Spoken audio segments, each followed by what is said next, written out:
Well, So this is my supervisor, with the Paul group Peterson, that who went runs to San Francisco. the They that's right. came by Division for Science Renato Research told and me Projects. you are, And our you just had supervisor, a grandson, David right? Burns, Science and Technology Office. This weekend, but.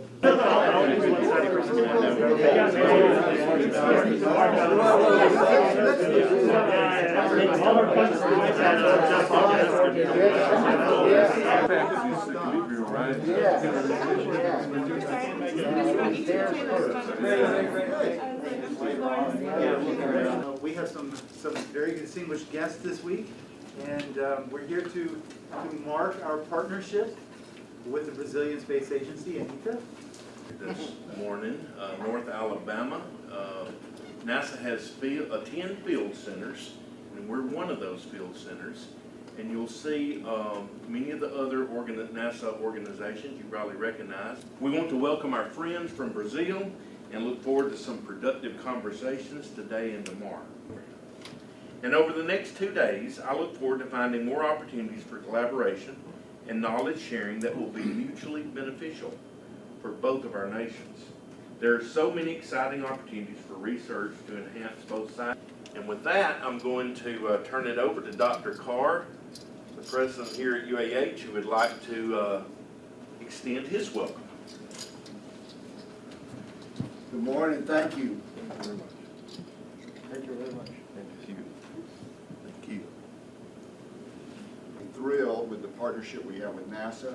Really excited that our faculty and staff and students are able to help support what it is you folks do. Anything we can do for you while you're here in the community, please let us know. Thank you very much.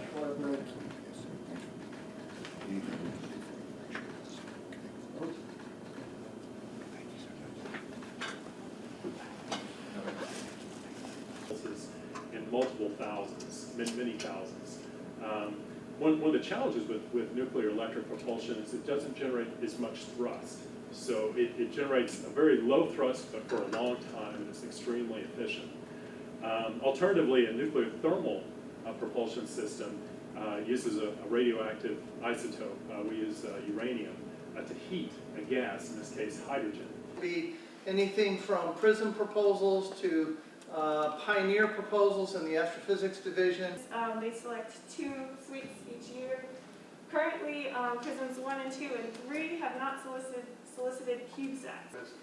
But again, we use an agile strategy. We call them spirals. And anyways, we do mission analysis, we do a vehicle analysis, we do based on. Is when Mission Control Houston has an inclement weather condition, a hurricane or flooding, they will roll control to us and we will take over as the backup control center and they will fly their control teams here. So again, we like to pride ourselves on being your connection to space. They work to put in the change request to see when we can move that activity either to the next day or the day after. Without resupply, it depends on when the last resupply was and how much material we brought up. We do what we call run to zero tracking. In the future, if you guys ever have the need, we are here. And again, we want to be your connection to space. Thank you. Thanks, Dwight. All right. Thanks, guys. Será que já está aí aquele módulo novo?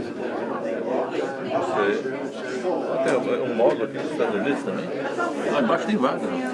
Daí não só as cápsulas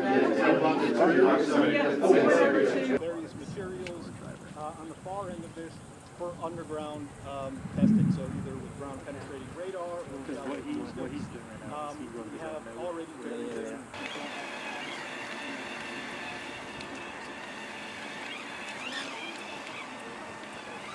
okay.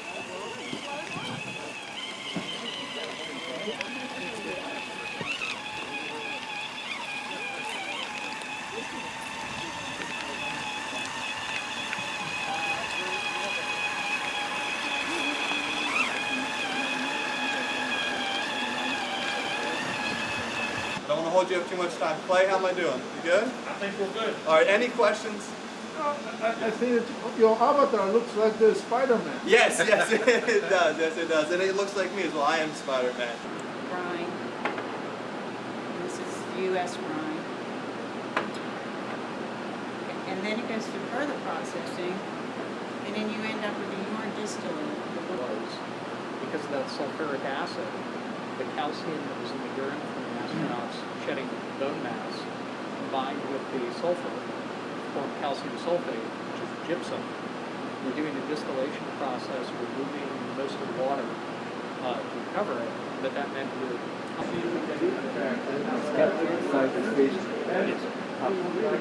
for years on that. not for years, but it's with the visiting vehicles, resupply vehicles.